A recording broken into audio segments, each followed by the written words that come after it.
On est tombé un peu sur vous, là, comme un explorateur dans une cité enfouie. Est-ce que, Bah, carrément. Merci.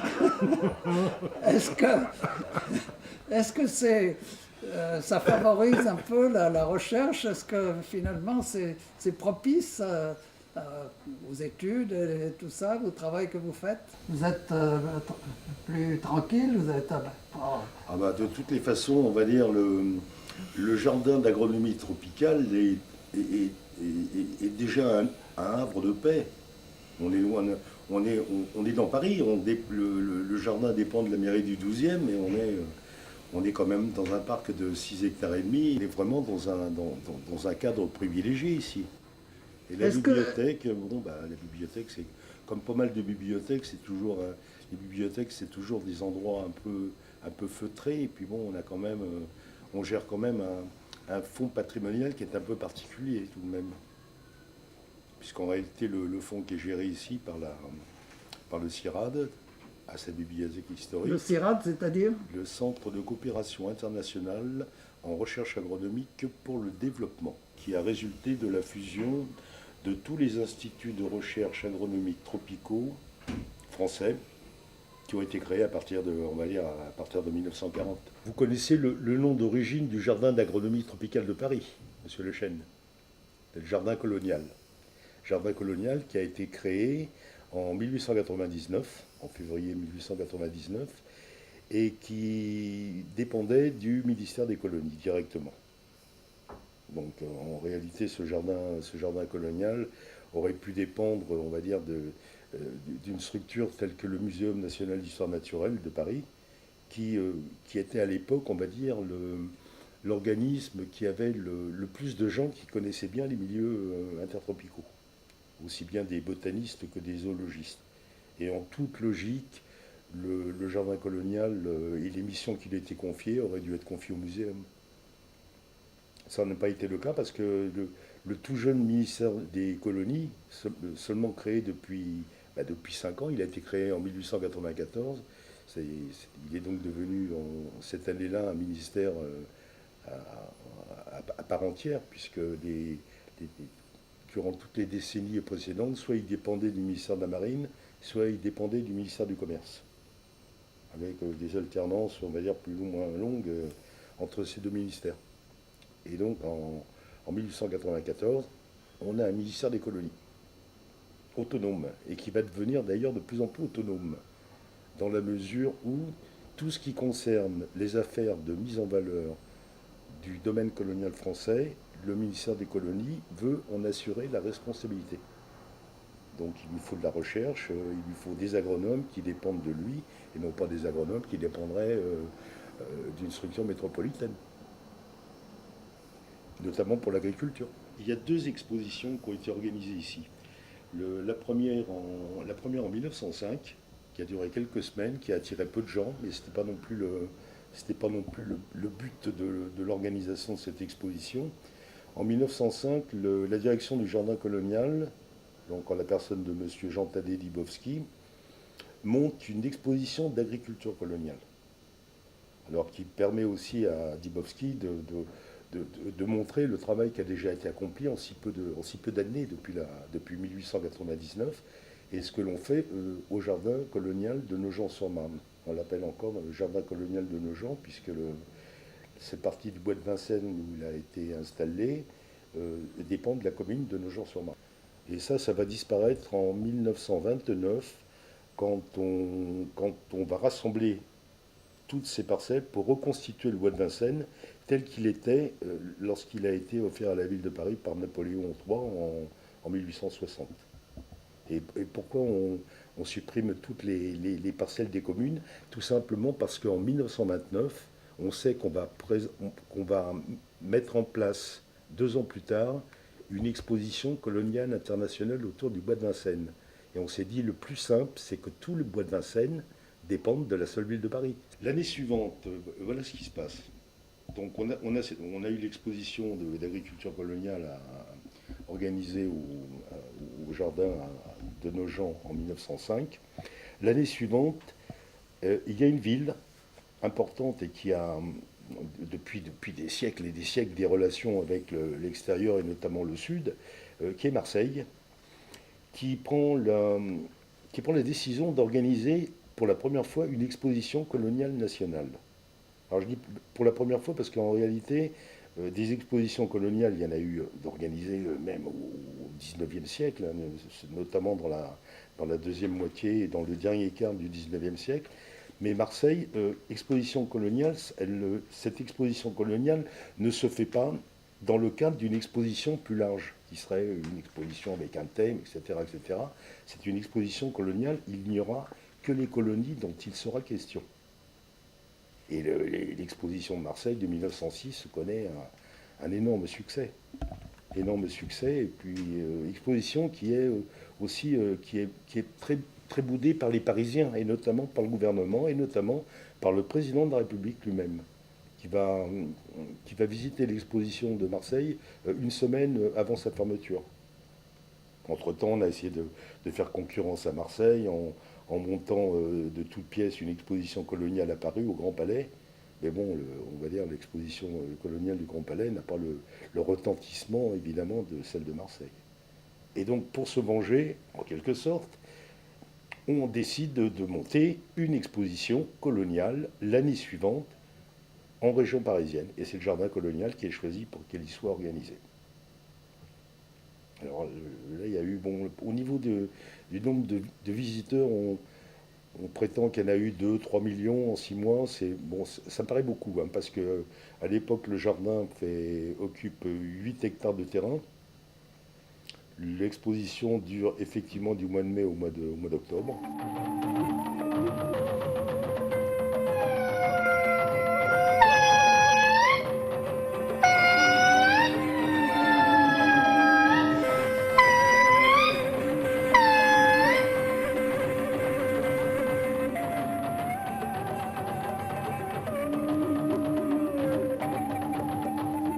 Vous le savez, lorsqu'on organise une exposition dans n'importe quel pays du globe, bon, les pavillons sont construits et puis après l'exposition, tous disparaissent. Soit ils sont démolis, soit on récupère des matériaux, mais en tout cas, il n'y a plus de bâtiment. Sauf, on va dire, toujours un bâtiment ou quelque chose qui rappelle l'exposition. La Tour Eiffel, par exemple, pour l'exposition de 1889, par exemple. La maison des notables, qui après la guerre était devenue le temple du souvenir indo-chinois, donc c'était on va dire, un haut lieu de souvenir, hein, a brûlé en 1984, à la suite d'un incendie criminel d'ailleurs. Et le pavillon du Congo a brûlé 20 ans plus tard, en février 2004. Je suis toujours un peu décalé au niveau des dates, je vis plus au 20e qu'au 21e. En 2004, donc, le pavillon du Congo est parti à son tour en fumée. Mais là, c'était simplement parce que le pavillon était squatté depuis des années et des années pendant une bonne partie de l'année. Et donc, en hiver, on peut imaginer que les squatteurs ont peut-être eu un peu froid et ils ont fait une bonne flambée pour se réchauffer dans un bâtiment entièrement en bois. Voilà comment est parti le pavillon du Congo. Et qu'est-ce qui reste alors? Alors, il reste le pavillon d'Indochine. Un pavillon d'Indochine qui a été restauré par la ville de Paris, on va dire, en 2008-2009, je dirais, peut-être un petit peu avant. Il vous reste le pavillon de la Tunisie et il reste l'ancienne école d'agriculture qui est en bordure de l'avenue de la Belle Gabrielle et qu'on a appelé, on va dire, dans les années 60, ouais, en gros, hein, qu'on a appelé pavillon du Maroc, mais qui n'a rien à voir avec le Maroc, ni avec l'exposition, bien évidemment. Un bâtiment qui a été construit en 1902. Et bien évidemment aussi, en 1907, il ne risquait pas d'y avoir un pavillon du Maroc. Mais tout ce qu'il y a, par exemple, même vous en avez sauvé quelques vestiges, hein. Ça par exemple. Et ces poteaux, les poteaux, quand on les a récupérés, quand le jardin les a récupérés du Trocadéro en 1900, donc à la fin de l'année 1900, ces poteaux ont été installés devant le pavillon, évidemment, de l'Indochine n'existait pas encore. On les a donc installés pas très loin du bâtiment qui abritait, on va dire, l'embryon de bibliothèque et les bureaux de l'administration. Donc ils ont été disposés en fait en ligne, en pleine terre. Mais ça n'a pas duré très longtemps. En 1905, on les a déplacés pour qu'ils puisse permettre la confection d'un kiosque et musique. Et donc les poteaux sculptés dahoméens ont servi à retenir le toit en paille de ce kiosque qui était extrêmement élégant, et kiosque qui restait en place jusque dans les années 60. Sur la restitution des objets culturels comme ça, dont on parle beaucoup en ce moment, qu'est-ce que vous en pensez? On va dire que tous les objets qui peuvent se trouver dans des musées ont tous été pratiquement tous acquis à peu près dans les mêmes conditions. Et les conditions sont les suivantes, ce sont des affrontements de peuples. Et puis voilà, sinon ça serait extrêmement compliqué, on va dire. Sans oublier également, par exemple, ce qui est assez, on va dire, dans l'air du temps actuellement et qui pose quelques problèmes, ça serait la restitution, par exemple, des objets qui ont été enlevés et ramenés en France par un officier français à qui on avait confié la conquête du royaume d'Abomey, du royaume de Bénin, le général Dodds. À l'époque, il était colonel. Et Dodds, effectivement, quand ils sont arrivés à Abomey, ils ont enlevé pas mal de choses. Et ça a été évacué sur la métropole, bien sûr. Mais comme d'autres avaient fait bien avant lui, hein, et comme on l'a fait depuis des millénaires, pratiquement. Dès l'instant où ces objets sont enregistrés dans des musées, ces objets sont inaliénables. Indéplaçables, inaliénables. Oui, mais ça, c'est celui qui a gagné qui dicte les règles du jeu. Ça s'est passé toujours comme ça, probablement de la même façon que la plupart des objets qui étaient rassemblés à Abomey ne provenaient pas forcément du royaume d'Abomey. Mais on parle quand même beaucoup de restitution, là. On parle beaucoup de restitution, on parle beaucoup de repentance, on parle beaucoup de choses qui devraient être un peu mieux sous-pesées. C'est mon avis.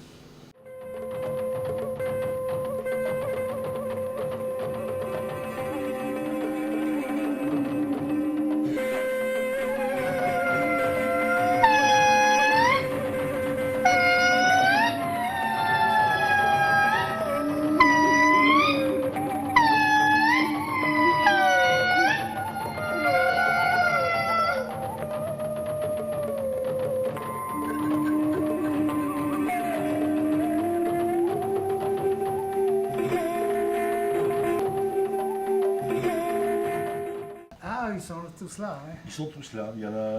Il doit y en avoir une demi-douzaine à gauche et une demi-douzaine à droite.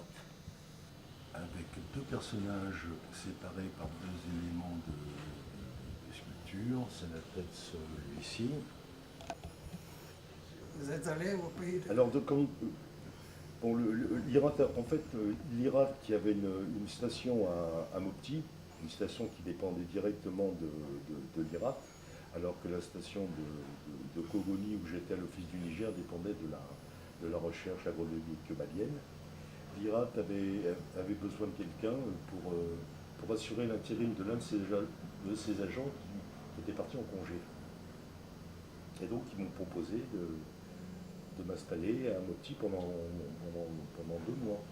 Et en fait, au retour de l'agent, je suis resté à Mopti jusqu'à ma démobilisation. Et c'est à cette occasion-là que j'ai pu visiter le pays Dogon, puisque je vous dis, on avait donc un point d'essai dans la plaine des Dogons. Ah oui, j'en garde un très bon souvenir de la plaine des Dogons. Pourquoi? Parce que c'est un paysage qui est un petit peu surprenant. C'est une région qui est extrêmement surprenante. Et les villages Dogons, vous les découvrez, on va dire, quand vous tombez dessus. Les villages sont installés en bas de la falaise et ils se mélangent avec le paysage. Ils sont construits avec les mêmes matériaux que la falaise et en fait, c'est quand même, on va dire, des conditions un peu particulières.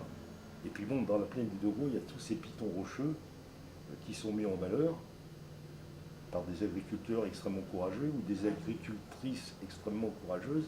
Mais quand on parle des Dogons, on parle surtout de la falaise, des falaises. Oui. Ah oui.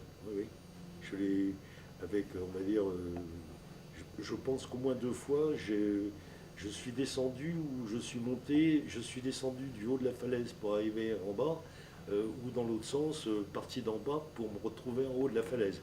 Parce qu'en réalité, il y avait des passages, hein, des passages de pierre, et vous pouviez grimper ou descendre de la falaise. Hein. En haut de la falaise, c'est pas le village des morts, là?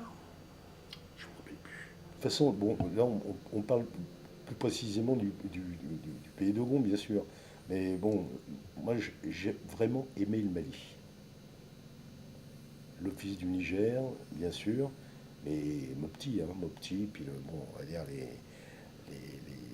les lacs du delta intérieur du Niger, bon, la boucle, le Douenza, tout, c'est des souvenirs merveilleux. Hein.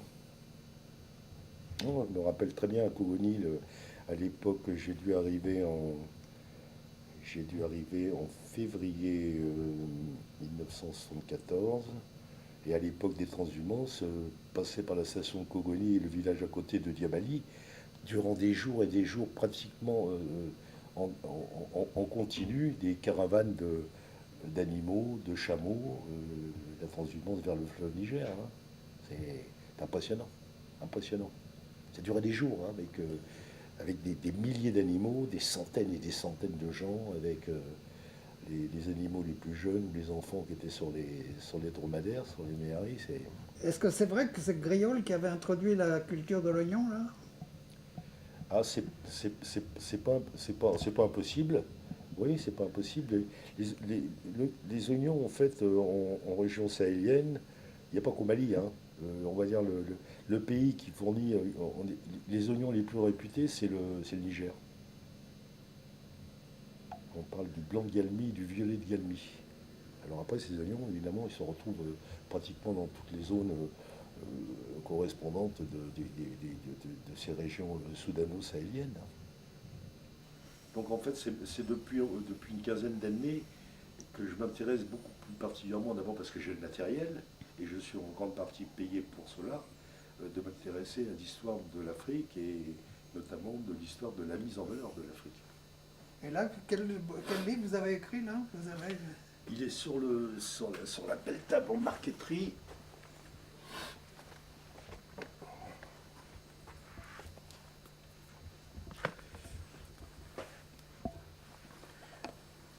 Du cacao à la vanille, une histoire des plantes coloniales.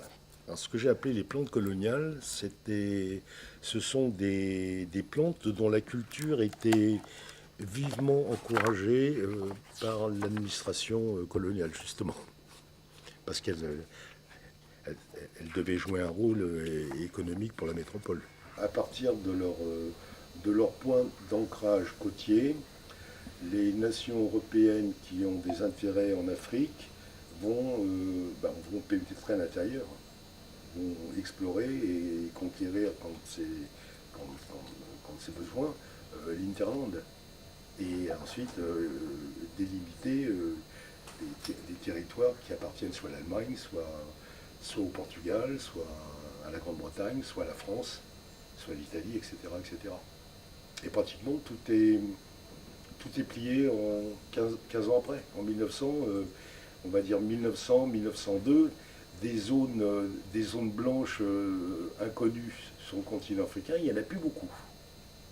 Il y en a vraiment très peu. Ça s'est passé très vite en une vingtaine d'années. Ça avait commencé pour la France, ça avait commencé avant 1880, dans la mesure où, à partir du Sénégal, pour l'Afrique de l'Ouest, la France était déjà bien implantée au Sénégal, à Saint-Louis, et avait déjà, on va dire, des connaissances assez approfondies sur le cours du fleuve Sénégal. Et on avait déjà pensé à rejoindre et à mettre en communication le fleuve Sénégal et le fleuve Niger. Donc il fallait simplement imaginer comment on allait pouvoir les rejoindre. Ben, ça sera le chemin de fer et ça sera une autre histoire.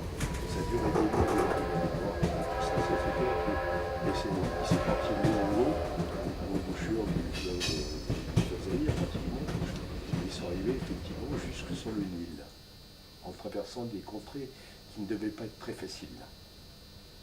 Ouais. Entre Marchand et ses hommes, ils étaient quelques dizaines, les Lord Kitchener, où là ils étaient quelques milliers, et eux ont eu la sagesse de ne pas se tirer dessus et d'attendre les ordres de leurs gouvernements respectifs. Ça, c'était Fachoda. C'était Fachoda. Et la France a cédé, évidemment. Mais les risques de conflit avec la Grande-Bretagne n'étaient pas nuls, hein, ça c'est sûr. De toute façon, ça aurait été perdu d'avance s'il y avait une telle disproportion. Ça aurait été, oui, mais bon, on n'avait pas déclaré la guerre à la Grande-Bretagne. Bon. Alors, ce qu'il faut savoir toujours pour la petite histoire, c'est que les Anglais ont proposé à Marchand et à ses hommes de les rapatrier en Égypte, avec eux. Et Marchand a décliné l'offre. Il a accepté simplement pour les blessés et les malades, mais lui et les biens portants ont décidé de rentrer à pied par l'Abyssinie, jusqu'à Djibouti, Ah oui? pour ne pas avoir besoin de l'aide des Anglais. Donc, quand on voit ça sur une carte, c'est assez magnifique. Ah oui? C'est assez magnifique. Ça, c'est un atlas qui a été fait par une revue qui s'appelle l'Illustration, en prévision de l'exposition coloniale internationale de 1931.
fait en 29. Hein.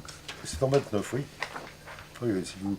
L'un des plus anciens atlas coloniales, c'est celui-ci. Alors c'est assez marrant, on va regarder le...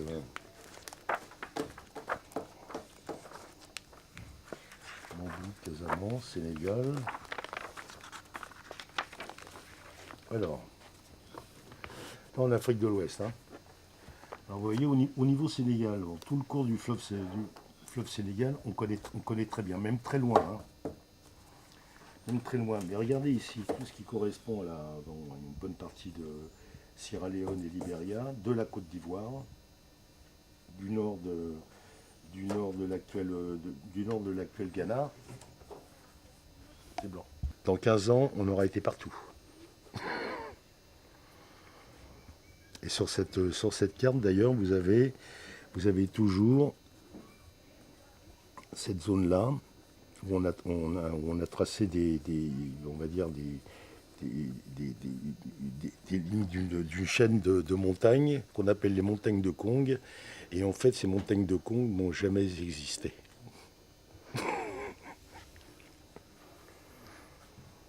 Et ça, on le saura, on va dire, on va le savoir dans les années 1890, quand un explorateur qui s'appelle Gustave Binger, qui était militaire, va partir du Sénégal, passer par la Guinée, ensuite foncer plein est, traverser toutes ces régions pour traverser le royaume de Kong, aller jusqu'à l'actuel Burkina Faso, redescendre et arriver, on va dire, à la Côte d'Ivoire, pratiquement à la frontière avec le Ghana.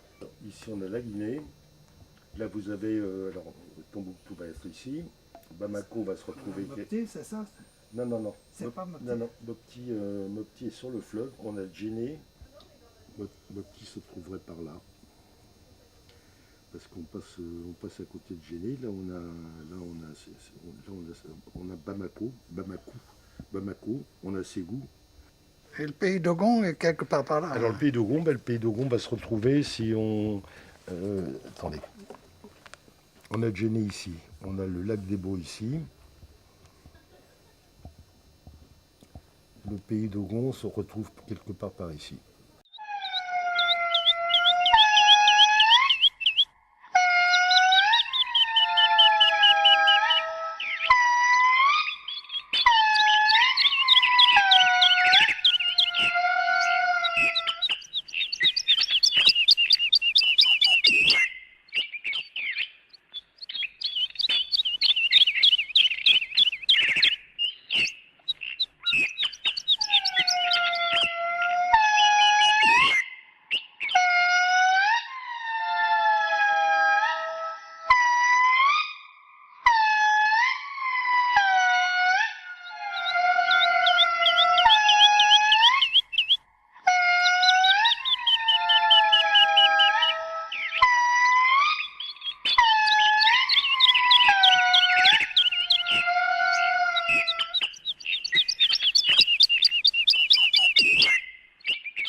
On est dans un lieu un petit peu insolite. Il y a plusieurs histoires qui vont... En fait plusieurs histoires avec un H majuscule qui vont constituer l'histoire, toujours avec un H majuscule, du jardin d'agronomie tropicale, ça c'est sûr. Et on se retrouve d'ailleurs, on va dire, à côté du dernier monument qui a été érigé à la mémoire de l'engagement des soldats venus du domaine colonial français. C'est un monument qui est dédié aux soldats noirs. Et ce monument a une particularité. Il n'est pas un monument qui a été érigé après la Première Guerre mondiale. C'est un monument qui a été érigé probablement, très très probablement, entre 1939 et 1942. En 1939, on n'en parle pas. On parle dans une revue qui s'appelle Le Monde colonial illustré, dans un numéro de 1939, on parle du jardin. On parle d'officiels qui sont venus au jardin pour déposer des gerbes sur les monuments aux morts. Et dans ce numéro de cette revue, on fait la liste, on présente la liste des monuments où on a déposé des gerbes. Alors on a l'obélisque, dédié à l'engagement des troupes coloniales en général. On a les 3 monuments qui concernent l'Indochine, donc le temple du souvenir indo-chinois, l'ancienne maison des notables cochins chinois. On a le Phnom dédié à l'engagement des bouddhistes laotiens et cambodgiens. On a un autre monument qui est dédié à l'engagement des Indo-Chinois chrétiens morts pour la France. On a le monument malgache que l'on a vu ce matin. Tous ces monuments, on en parle dans cet article. On ne parle pas du monument aux soldats noirs. Par contre, dans un plan qui a été établi à la demande d'un cabinet d'architectes en 1942, sur le plan figure le monument aux soldats noirs. Alors qu'est-ce qui s'est passé entre 1939 et 1942 Il y a une chose peut-être assez simple à comprendre. Le monument devant lequel nous sommes est dédié aux soldats noirs des 2 guerres mondiales. Et il aurait été érigé sous le régime de Vichy. Alors on se dit quand même, connaissant... non, il y a une chose à laquelle j'ai pensé et qu'il faudrait quand même que je me décide à vérifier un de ces jours, c'est-à-dire il faut que j'aille aux archives du Val-de-Marne pour voir simplement si dans un journal de l'époque, c'est simple, hein, années 40, 41, 42, s'il est question d'une inauguration d'un monument dédié aux soldats noirs. Et il aurait été fait un peu subrepticement? Non, pas du tout. Non, il aurait été fait pas forcément subrepticement. Il aurait été fait dans un but avoué par Vichy, qui était en fin de compte de maintenir auprès du gouvernement de Vichy, on va dire la France d'outre-mer, tout simplement. Donc reconnaissance finalement de l'engagement des troupes venant d'Afrique de l'Ouest et d'Afrique centrale, ça pouvait être intéressant dans la mesure où il y avait un choix à faire au niveau des colonies. Soit suivre De Gaulle, soit rester dans la légalité en quelque sorte, si je puis dire, hein, en restant, en adhérant au régime de Vichy, à Pétain. Donc pour Pétain, c'était pas idiot de reconnaître cela s'il y avait des conséquences au niveau de la reconnaissance dans l'outre-mer français, notamment en Afrique. C'est ce qui s'est passé d'ailleurs. L'Afrique occidentale française est restée légaliste, si je puis dire. Ouais. Quand De Gaulle s'est pointé à Dakar, il a été reçu à coups de canon, tout de même, il ne faut pas l'oublier. Et par contre, en Afrique équatoriale française, pratiquement toutes les colonies qui constituaient la fédération, à l'exception peut-être du Gabon. Le Gabon où on n'était pas très chaud. Mais sinon, le Moyen-Congo, le Bangui-Chari, le Tchad, ça a été des ralliés de la première heure à De Gaulle. Et c'est d'ailleurs de cette Afrique équatoriale que va partir toute une reconquête à travers la Libye qui va nous emmener au Moyen-Orient, au Liban et en Syrie. Et ensuite, nous faire longer la Méditerranée pour la traverser et finir en Allemagne avec la deuxième division blindée.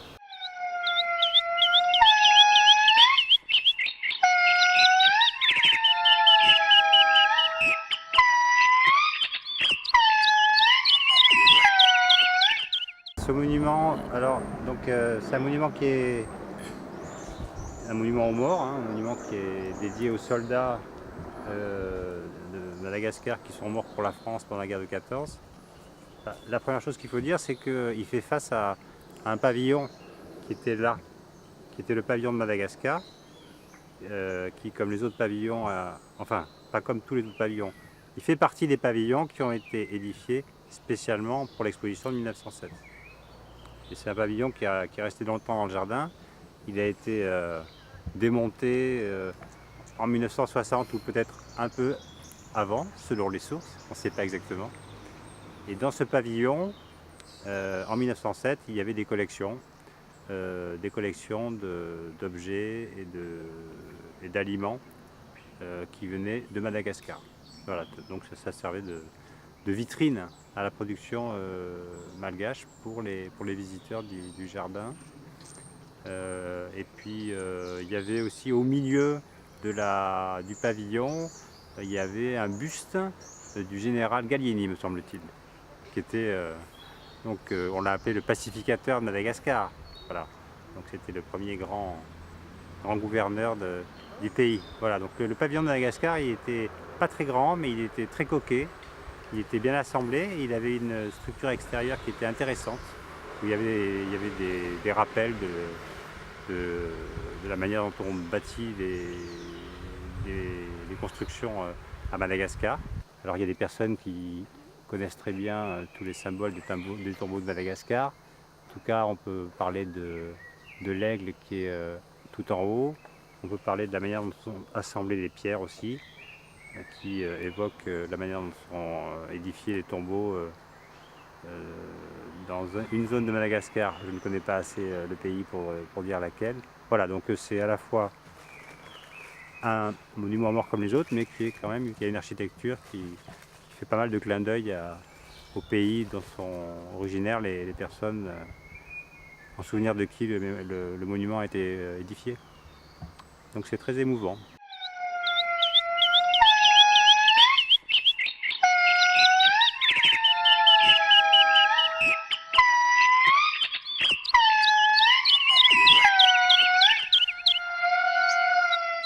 Le jardin, il est un peu à l'abandon, un peu délaissé. Pourquoi c'est pas entretenu? Moi, je pense que c'est peut-être une volonté au niveau du responsable de cette partie du bois de Vincennes de lui conserver, on va dire, un aspect un peu sauvage. Il ne faudrait pas non plus qu'il soit trop discipliné. Mais c'est vrai que ça fait son charme un peu. Ah ben oui. Et encore, on va dire, depuis que la ville de Paris a pris la gestion de ce jardin, donc en 2003. Bon, en 2003, les premières années, on va dire jusqu'en 2005, ils n'ont pas fait grand-chose. Par contre, en 2005, ils l'ont ouvert au public. Et le fait de l'ouvrir au public, ils ont quand même essayé de le discipliner un peu. Parce qu'avant, il était encore plus sauvage que ça, hein. On découvrait vraiment les monuments ou les bâtiments, c'était vraiment au détour d'un chemin, hein. Pas pendant l'hiver, bien évidemment. Mais au printemps-été, on découvrait vraiment, c'était une surprise de découvrir un monument mort ou un bâtiment de l'Expo de 1907. Donc ils ont coupé, il y a quand même des bâtiments qu'on laisse se détériorer beaucoup. À ton avis, pourquoi? Les remettre en état, ça aurait un coût. Peut-être que la ville de Paris ne veut pas investir là. Et puis je t'en avais parlé, hein, on va dire la connotation coloniale, ancien jardin colonial, en France c'est toujours un peu difficile à digérer ou à faire passer. On n'a pas de très bonne relation avec notre passé colonial en France, contrairement à d'autres pays qui assument ça complètement. Et finalement, en fin de compte, c'est plutôt une bonne chose ou une mauvaise chose de ne pas le moderniser? Moi, ce que je trouve un petit peu dommage, ce que je trouve plus que dommage, très, très regrettable, c'est que pendant 4 ans, là, de 2014 à 2018, on avait prévu d'organiser en France des cérémonies commémoratives de la Première Guerre mondiale. Et à mon avis, on va dire compte tenu de la particularité de la vie au jardin durant la Première Guerre mondiale, il y avait quelque chose à faire. Il y avait quelque chose à faire parce que tu le sais, on va dire à partir de décembre 1914 jusqu'à l'armistice, le jardin va en quelque sorte se spécialiser dans la prise en charge des blessés des troupes coloniales. D'abord des troupes de l'armée d'Afrique, ça veut dire des tirailleurs algériens, tunisiens et marocains. Et à partir de 1916, ça va être ouvert plus largement à l'ensemble des troupes coloniales. Ça veut dire qu'on va voir arriver des tirailleurs sénégalais, des tirailleurs malgaches. On va voir arriver des soldats blessés du bataillon du Pacifique. Il y en a eu ici. Il y en a même 2 qui sont décédés ici. Il y a eu des soldats du bataillon des Somalis. Il y en a au moins 2 qui ont été pris en charge ici et 2 qui sont décédés ici. Ce qu'il faut savoir aussi, c'est que dès l'ouverture de cet hôpital militaire, la direction avait proposé à son ministère de tutelle, le ministère des colonies, de proposer à son tour à son collègue de la guerre de faire fonctionner ici un hôpital militaire. Alors il n'était pas, au départ de la proposition, il n'était pas précisé que ce serait pour les troupes coloniales, bien sûr. Donc l'hôpital en fait a ouvert ses portes au mois de septembre 1914 et on a aménagé un certain nombre de salles pour prendre en charge les blessés. Alors les premiers blessés qui sont arrivés sont des blessés de la bataille de la Marne, hein. Et puis c'était des soldats des régiments d'infanterie, c'est des soldats métropolitains. Et pour en revenir ici, finalement, si tout ça était tiré au cordeau et tout ça, et que ça soit diffusé largement, publicisé, tout ça, qu'est-ce que... On a laissé passer une occasion, c'est ce que je te disais, Gérard. Non, mais je veux dire, est-ce que ça... L'occasion, c'était de rappeler qu'à une époque de l'histoire de France, des soldats venus de tous les coins du monde sont venus combattre les uns à côté des autres contre un ennemi commun.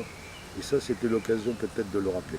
Ça, c'est vrai. Il y avait des Algériens, qu'il y avait des Tunisiens, qu'il y avait des Sénégalais. Et bon, tirailleurs sénégalais, ils pouvaient être ivoiriens, ils pouvaient être guinéens, ils pouvaient être dahoméens aussi. Hein. Il y en a eu peu d'Afrique centrale. Hein. Mais il y en a encore quelques-uns. En tout cas, les plus gros contingents, c'était des Soudanais, Guinéens et Sénégalais. Il y a pas mal d'Ivoiriens aussi. Mais tu me disais, en fait aussi, que finalement, c'était pas plus mal non plus qu'il soit un petit peu oublié, que ça lui permettait de... Parce que s'il était largement ouvert, publicisé... Ah mais je préfère qu'on va dire que son existence jusqu'à présent reste confidentielle. Pour ne pas voir débarquer au jardin d'agronomie tropicale des hordes d'incultes qui viennent pour foutre de la musique à fond les manettes et puis pour aller fumer un petit joint dans un coin et puis dégoupiller quelques canettes de bière. Hein. C'est aussi bien que ça reste, on va dire, un endroit qui intéresse des gens qui se sentent intéressés par une partie de notre histoire. Que ce soit la Première Guerre mondiale, que ce soit l'histoire des colonies au travers de leur mise en valeur agricole notamment. Bon, c'est aussi bien, c'est des gens qui connaissent un peu l'histoire et qui c'est pas simplement un but pour comme si le jardin, je voudrais surtout pas que ça devienne simplement qu'une partie grillagée du bois de Vincennes, ou pire encore, un square de plus pour la ville de Paris. Tout simplement.